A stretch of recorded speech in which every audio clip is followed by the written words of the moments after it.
Assalamualaikum warahmatullahi wabarakatuh. Palawargi sadayana kumaha damang? Singkuring Kang Asep sareng Bapak Galih Sundara oge Mang Hamim Sumpena nepangan di palawargi sadayana dina pidangan carita Dedemit Rawa Getih. Mangga urang dangukeun jajar salajengna wilujeng ngadangukeun.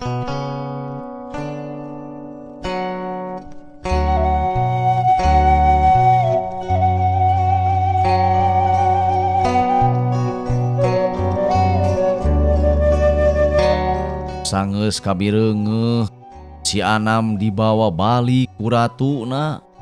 Teu kira-kira buya ngagebeg reuwas.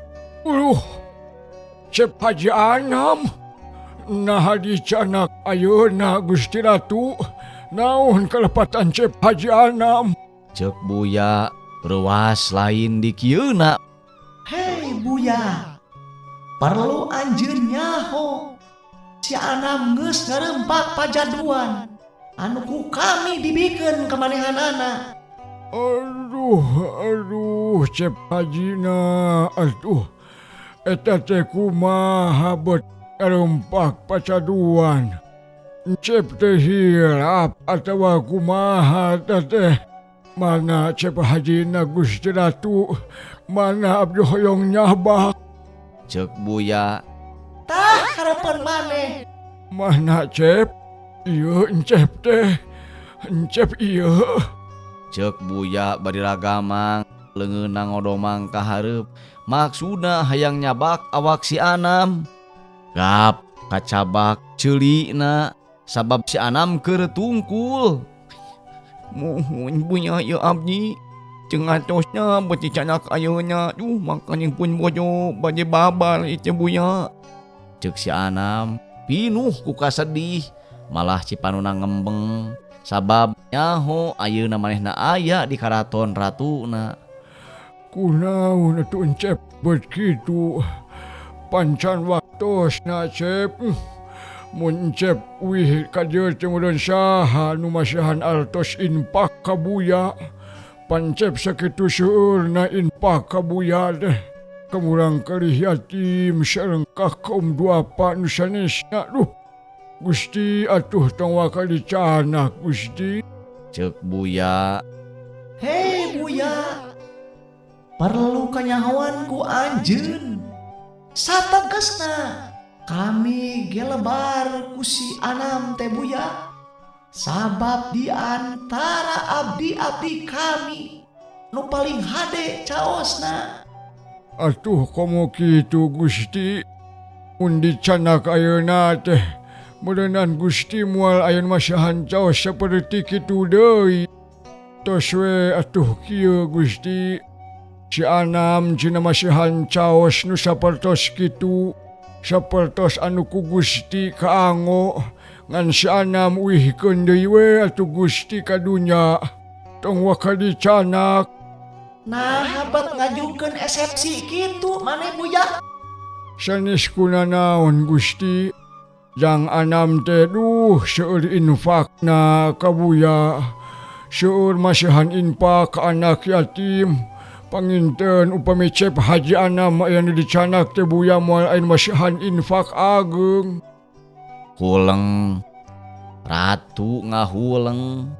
Jero-jeroan hatena mah sarua ngarasa lebar lamun si Anam dicokot ayeuna. Sabab manehanana moal mangih deui orok nu amis. Rasana saperti muka pangih di Singapura harita tea. Kumaha atuh buya?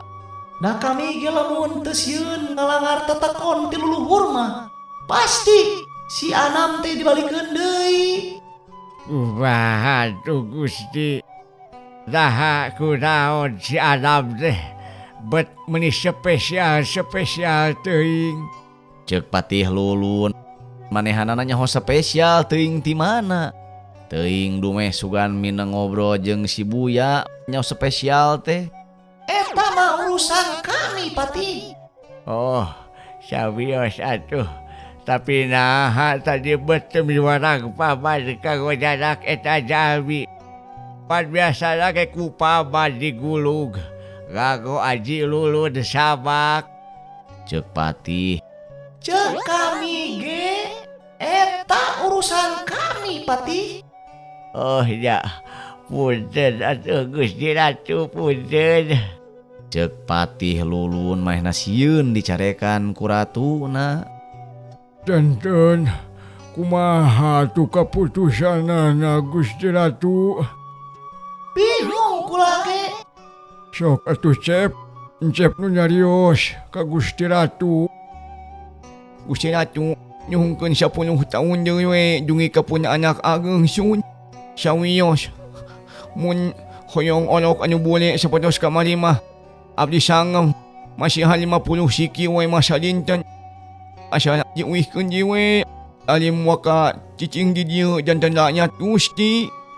Dulu we Gusti nyuhungkeun sih dipiwalasna. Cek si Anam cuma 5 inget ka pamajikan. Boa geus ngalahirkeun di lemurna. Ya Anam. Sarta dengekeun oge ku sararea kaasup maneh Buya. Sumo, mangga Gusti. Kanyahokeun jeung catet tina ati maneh sararea. Yen kami Ratu Jarumat Pati hiji-hiji ratu siluman nu teu hayang narima gratifikasi tising saha wae oge. Sanajan eta jalma dipikanya aku kami, sanajan eta abdina hebat nurut, tapi kami moal narima gratifikasi ti sasaha wae oge.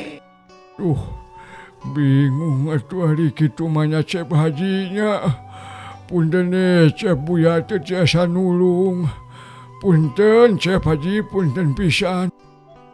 Buya, atuh tulung we da abdi masuk masahan impak ta ageng wae ka Buya.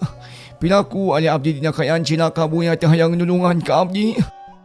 Cek si Anam rada nyalahkeun ka Buya nungtut pamrih. Sabab cek si Anam manehna sok meri impak gede. Pilaku keur kitu teu ditulungan ku Buya.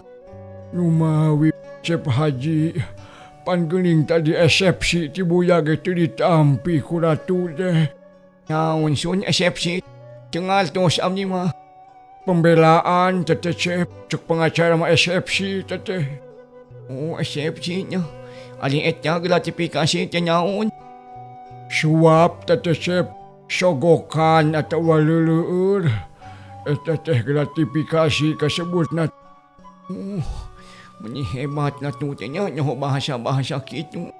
Nya ali abdi bos besar ge mun teu apa naon gratifikasi. Cek si Anam sakitu keur aya dina kasedih teh masih keneh mikiran bahasa gratifikasi. Kumaha atuh jantenna Gusti kapastianana we ieu mah kapastianana. Geus teu bisa diganggu gugat deui Buya. Wayahna ridho teu ridho, si Anam geus jadi rakyat kami, geus jadi milik kami. Cek ratuna, tapi katempo paromana teh sedih. Sabab memang di antara sakitu lobana abdi ratu, si Anam anu paling bager, si Anam anu paling beda, si Anam teu kungsi ngeselkeun, malah mah mere caos anu beda tinu sejen. Gusti. Tulung we tu Gusti.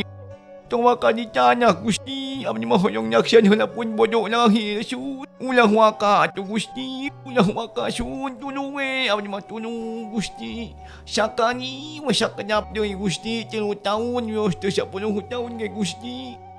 Geus Anam tong ceurit balilihan. Sabab nepi kana titis tulisna, maneh geus jadi rakyat kami.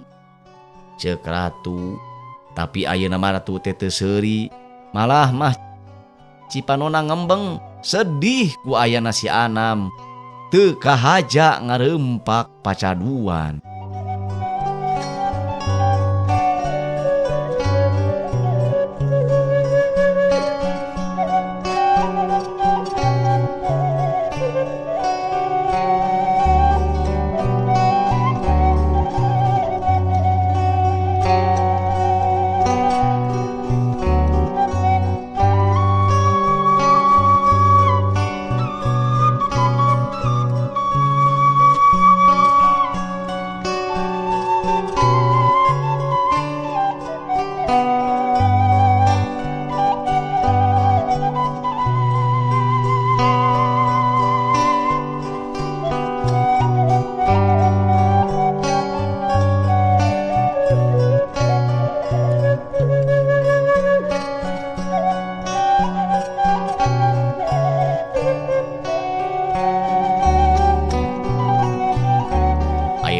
urang kocapkeun Kang Darwan anu aya di warung kopi sisi Tanjung Pariuk. Manehanana ningali kontainer anu tadi ditaekan ku si Anam. Nah, kemana juragan haji itu tuh aya turun deui nya. Ceuk Kang Darwan main ngareret ka anak buahna saurang. Nya teu turun juragan haji teh. Boa-boa sare atawa naon di ditu. Ceuk eta jalma. Coba tuh tempo kumaneh jik itu. Ceuk Kang Darwan. Mangga Kang. Eta jalma rurusuhan naik sanajan hujan teu ditoli. Nerekel naik kana kontainer. Tuluy asup. Barang breh teh. Gebeg. Eta lalaki ngarenjag sabab nenyo si Anam nyarane dina kardus. Katutupan ku kardus anu geus baseuh malah mah aya bako anu murag kan awakna sababaraha bungkus. Aduh syah kunaon juragan haji teh. Kang. Ceuk eta jelema gogorowokan ti luhur. Naon sih teh? Gogorowokan era ku batur. Tinggal ka dieu Kang. Tinggal Kang, engah Kang. Tinggal. Ceuk eta jelema hariweus-weus. Atuh Darwan ngarasa reuwas, buru-buru lumpat sarta nerekel kana luhur kontainer. Barang srog ka luhur, Darwan calangap sabab ningali dununganana atawa dulurna geus nyuuh dina kontainer dina kaayaan katinihan ku kardus bako. Aduh, juragan haji, juragan kunaon ieu teh? Gan. Cekang Darwan bari ngaguyah-guyah. Si Anam anu katempon matak pikarawnyaeun pisan. Awak cimut-mut pinuh ku bako anu baseuh ku cai hujan. Gaset cenah ka dokter Kang ngadah puguh kanyahoan panyakitna. Sukane atuh katulungan geus ka rumah sakit mah. Ceuk eta jalma regeyeng mangku awak si Anam karasa hampang. Padahal si Anam ayeuna geus rada montok sabab kaseuuk kudunya. Hai tuh, urang bawa ke itu ka dokter. Ceuk Kang Darwan lurusuhan teu sadar keur aya di luhur kontainer. Atuh bareng ngalengkah teh koleong. Kang Darwan ragrag kahanap. Poho teu mapai tangga heula. Atuh rancucut bari kotor. Awak nyeri matak pasiksak. Teu kacatur kumaha Kang Darwan jeung baturna riweuh mawa si Anam ka rumah sakit. Si Anam geus didorong dina belangkar ku Kang Darwan, dibawa ka IGD hiji rumah sakit nu deukeut ti dinya. Sanggeus dipariksa ku dokter, ceuk analisa dokter yen si Anam teh maot akibat pecah pembuluh darah. Loba teuing cicing di ruangan AC, tuluy nginum kopi jeung kahujanan salila-lila eta nu ngakibatkeun si Anam pecah pembuluh darah. Mungkin wae disebut tina angin duduk teh. Ngan saukur teteh nyawan jelema nu aya di dinya nu puguh mah eta teh lain si Anam. Teuing naon boa teu aya anu apaleun. Kitu palawargi riweuhna Kang Darwan jeung baturna anu ngiripkeun barang ka Brazil. Ngadadak balik teu ngawal mobil. Justru ayeuna mah ngawal mayit si Anam dina ambulan dibawa ka lemur Cibako.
Gocap nu aya di lemur sararea keur suka bunga sabab Nyi Halimah geus ngalahirkeun budak awewe kembar gareulis mararanis matak lucu mun bapana aya matak bunga sabab boga anak kembar.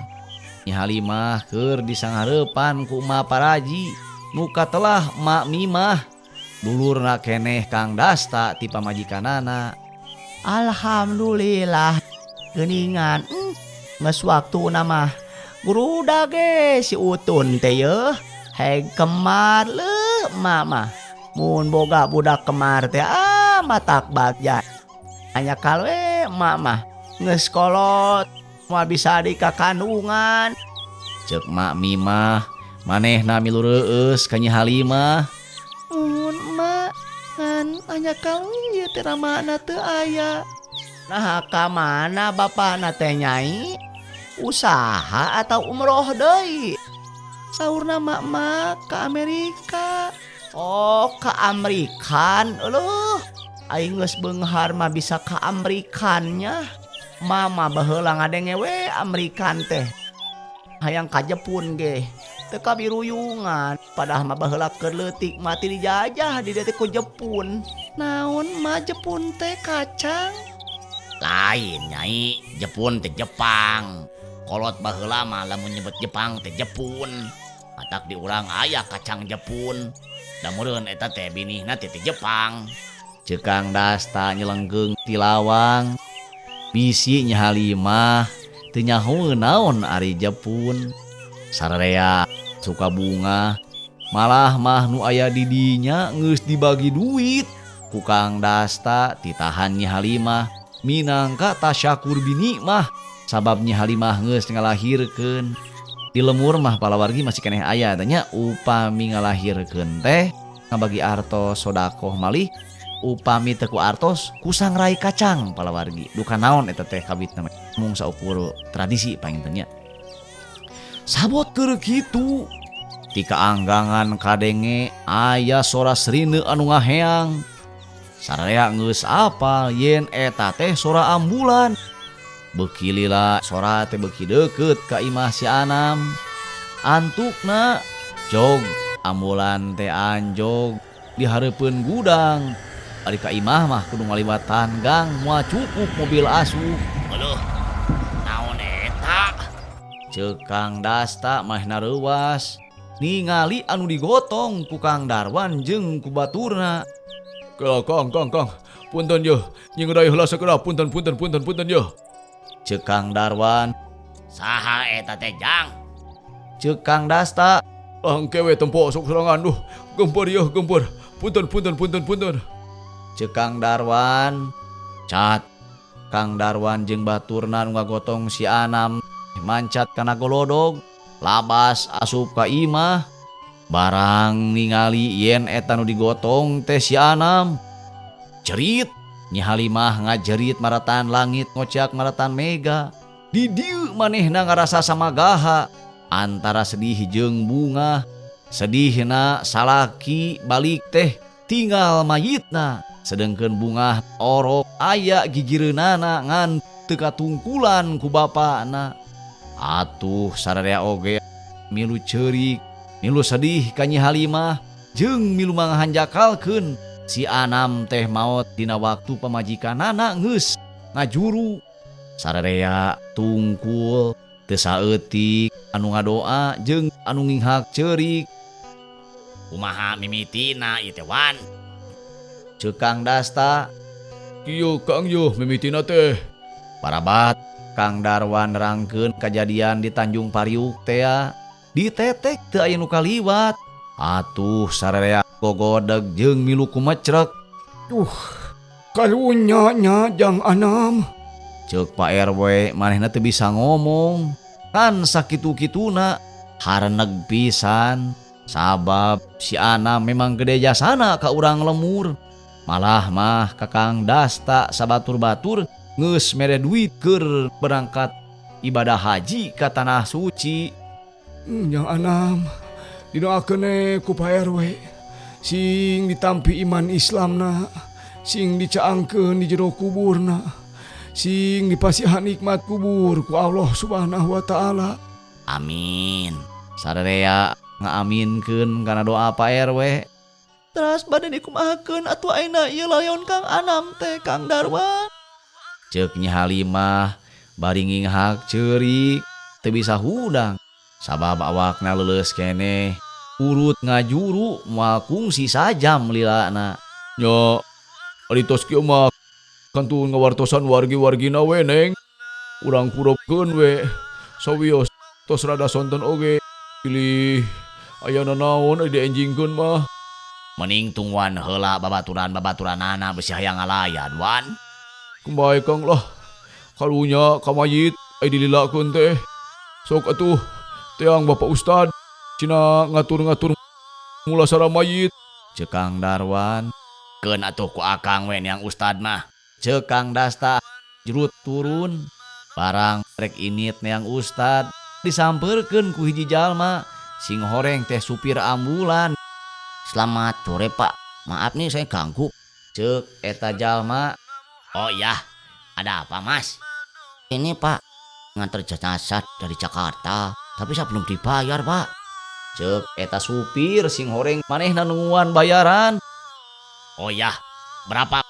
Itu tadi sudah nego sama si bapak yang bawanya, katanya 3.500.000 Pak. Sekenapa tuh ya? Ceuk Kang Dasta rusuh manehanana. Wan, bayar heula itu tuh supir ambulan. Cenah macan dibayar ku maneh. Ceuk Kang Dasta. Ya Allah ya Robi. Poho pisan kuning teh Kang. Ceuk Darwan memang poho sabab ngarasa kalaleban ku si Anam anu geus maot. Teu kakocap kumaha mulasara mayit si Anam geus dikurebkeun kalayan dianteur ku ratusan masyarakat urang dinya nu ngarasa kahutangan budi ku si Anam. Sabab ku kehadiran si Anam ayeuna urang dinya jadi ningkat, urang dinya jadi maju. Malah mah Kang Darwan jeung Pak RT katut Kang Dasta kahutangan budi pisan ku ayana geus dibere duit keur berangkat haji ka tanah suci. Kumaha ari harta titinggal si Anam kabeh mutlak dipasrahkeun ka Nyi Halimah sabab geus aya surat wasiat nu kapanggih tina koper dina lomari netelakeun yen sakabeh harta bana si Anam turun ka Nyi Halimah ken sarta geus make matrei. Kumaha arina si Buya? Si Buya betrik anu kamar ieu sok meunang infak gede jadi mineng ngalamun sabab tamu na kurang, semah na kurang, henteu infak loba. Batur mah ngan saukur ala kadarna, saukur saingetna, henteu remen saperti si Anam almarhum. Tah kitu palawargi sadayana lalampahan si Anam nu asalna miskin jadi beunghar, ngan salah jalan muntang tulung lain kanu agung, menta-menta lain kanu maha kawasa, tapi menta tulung kasiluman anu memang dipahing pisan ku agama, dilarang ku Allah jeung ku Rasulna. Si Anam sasar, sasat disasarkeun ku si Buya. Dosa jeung kitu kieu mah wallahu alam, eta mah mung Allah anu uninga. Urang mah teu tiasa nyalahkeun si Buya jeung teu tiasa nyalahkeun si Anam. Hatur nuhun kana perhatosan sadayana. Hapunten bilih aya nami nu kasebit, asma nu kasebat, lemur nu kasebut.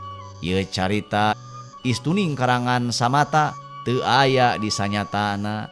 Sing kuring Kang Asep Supriyatna sareng Bapak Galih Sundara salaku pangarang, oge Mang Hamim Sumpena salaku editor nyuhungkeun dihapunten nu saluhur-luhurna ti palawargi. Salam barokah kanggo sadayana. Hatur nuhun wilujeng tepang engke dina carita salajengna. Assalamualaikum warahmatullahi wabarakatuh.